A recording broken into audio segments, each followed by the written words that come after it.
This is a direct character assassination. I've always said that I'm not a saint, that I am a work in progress, but I will not be held hostage by my past. What he's done is indefensible.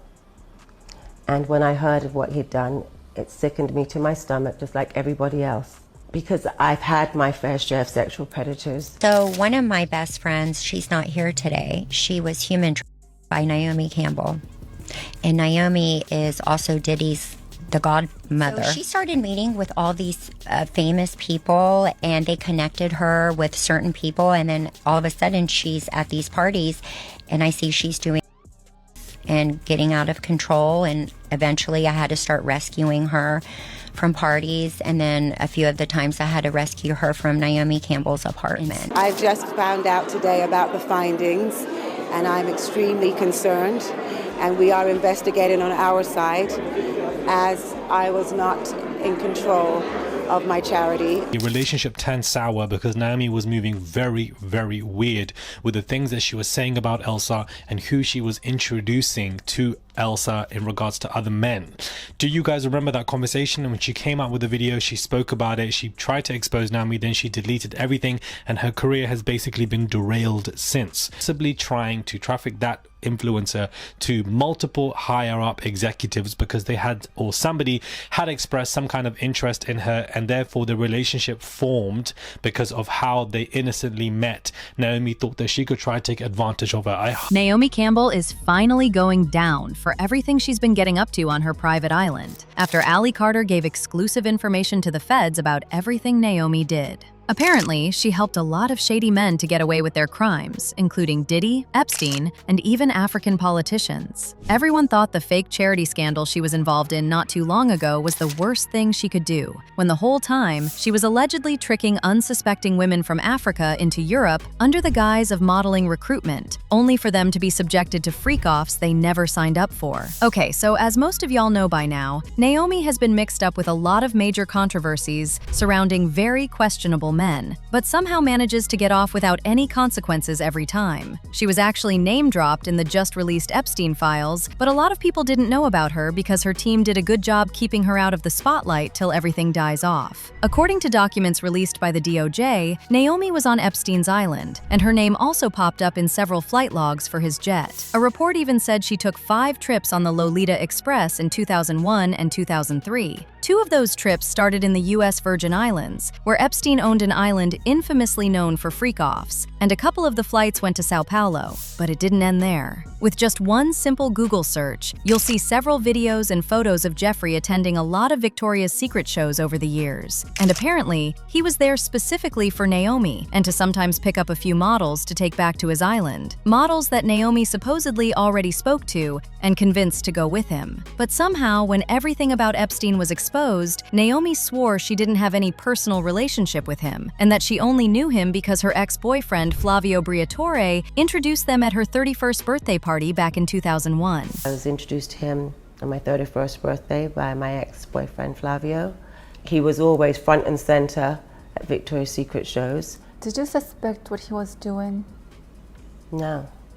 And if you know anything about Naomi, you already know her method for fighting off allegations is to deny, deny, deny, deny, till everything eventually fades off. She has been caught up with a lot of questionable men, even down to Harvey Weinstein, and this is exactly what she does every time. But people weren't letting her off so easily this time around. The model, Barbara Adler, actually put her career on the line to publicly accuse Naomi of tricking models into becoming Epstein's pets on his island where those freak-offs were happening. She said sometimes the freak-offs would allegedly happen on Naomi's island. You see, a lot of people don't know about Naomi's secret island, and that's why it was the perfect place for these freak-offs while everyone focused on Epstein's. Word on the street is once the police started looking into Epstein, the freak-offs didn't stop. They just allegedly moved it to Naomi's supposed island, till he eventually got arrested. So apparently, the island has a 25-bedroom eco-mansion shaped like the Egyptian Eye of Horus, and it was reportedly gifted to her by her ex-boyfriend, Russian billionaire Vladislav Doronin, for her 41st birthday.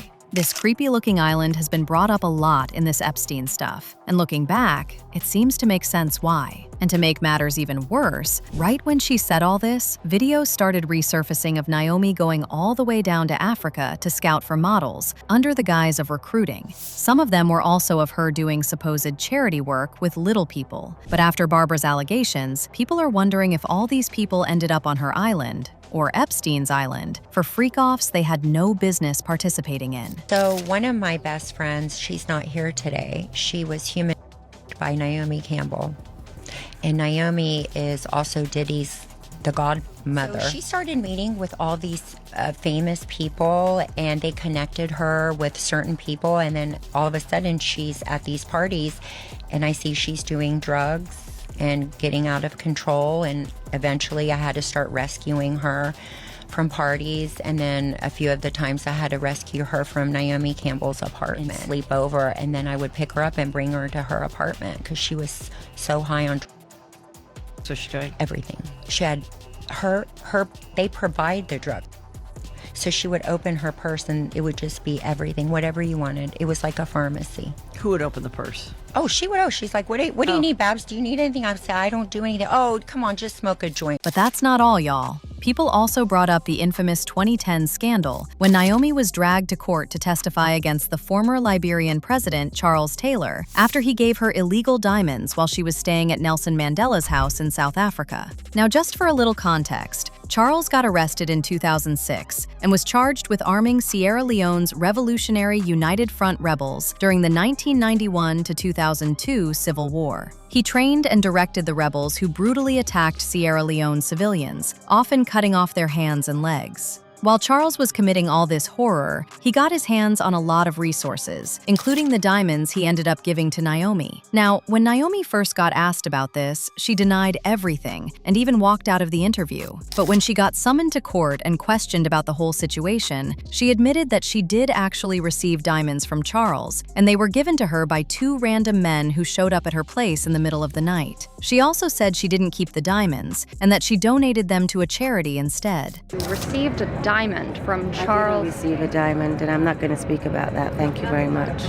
And I'm not here for that. Well, we've been told that you didn't help the prosecution sort of in this very important case. Sorry. Thank you so much. Goodbye. Well, I didn't really want to be here, so I was made to be here. So obviously I'm just like wanting to get this over with and get on with my life. Ping.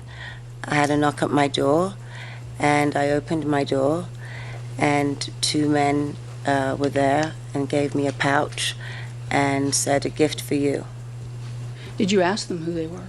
No, I was extremely tired. When they gave me the pouch, I just put it next to my bed and went back to bed. What did you think the stones were? They were kind of dirty-looking pebbles. They were dirty. I don't know. When I'm used to seeing diamonds, I'm used to seeing diamonds shiny and in a box, you know.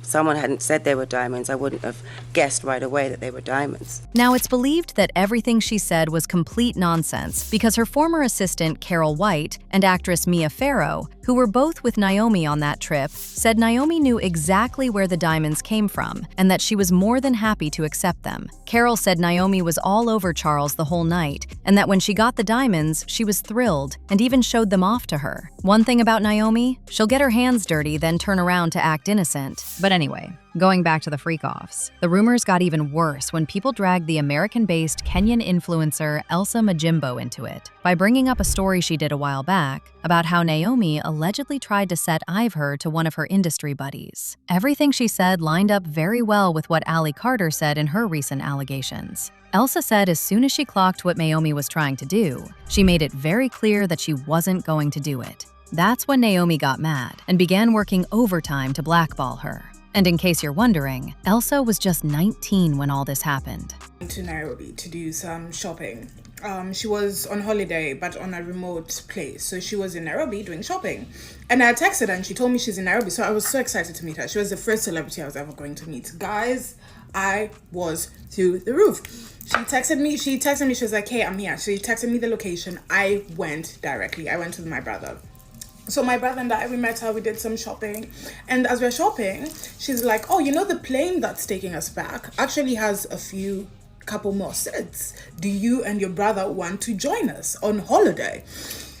Hell yes. So I was like, oh, that would be so lovely. She introduced me to a couple of people in Hollywood. It was so lovely. Vacation, we were coming to Nairobi after the vacation.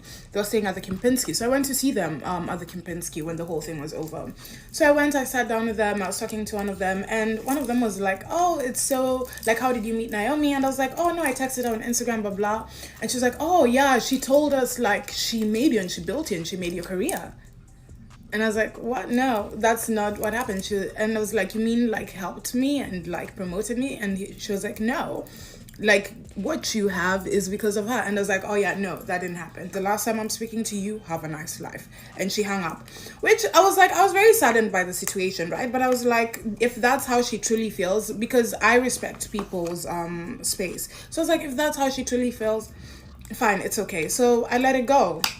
So after that, like a few months, things started going very badly for me. Things started going haywire. And I didn't think I thought it was because of the situation, let me not lie. But I was like, you know, also it can be sure. So I was like, let me go. Because also having someone like Naomi Campbell not liking you in the industry is not a good thing. So I went to her, I apologized. I'd already apologized when the situation had happened, but I went and I apologized again and again. I started calling her, I started texting her, and then one day she just texted me and she was like, stop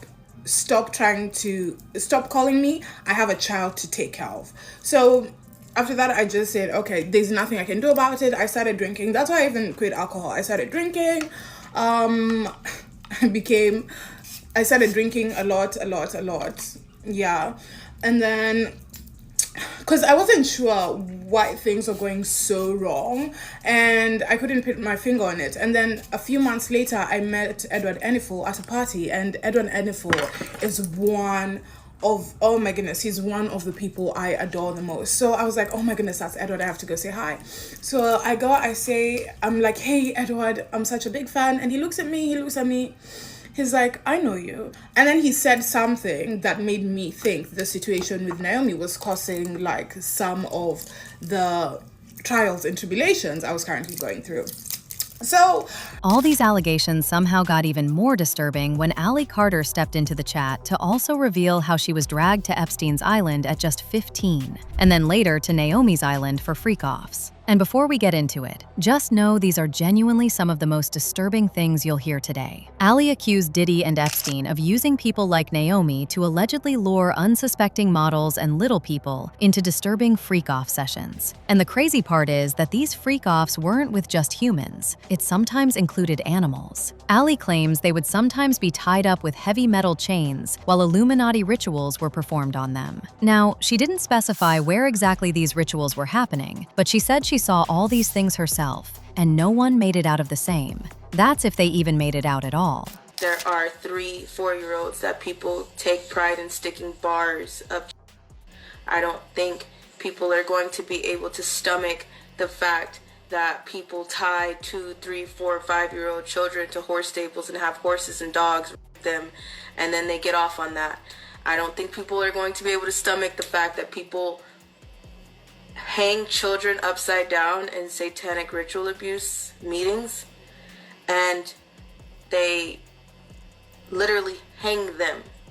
Literally, by metal prongs, they hang them to get blood dripping out of them, and people go up under and like you're under a rainfall to take their blood. And remember what O said about them allegedly making them do things with animals? Apparently, they were very specific with how he wanted them to have these freak-offs. The men were not allowed to eat until the freak-off were over to avoid any accidents, if you know what I mean. But here's the flip side. Some associates had a thing for those kinds of accidents, so they would choose some men to overeat foods that caused diarrhea right before the freak-off. When I went, they tried to feed us.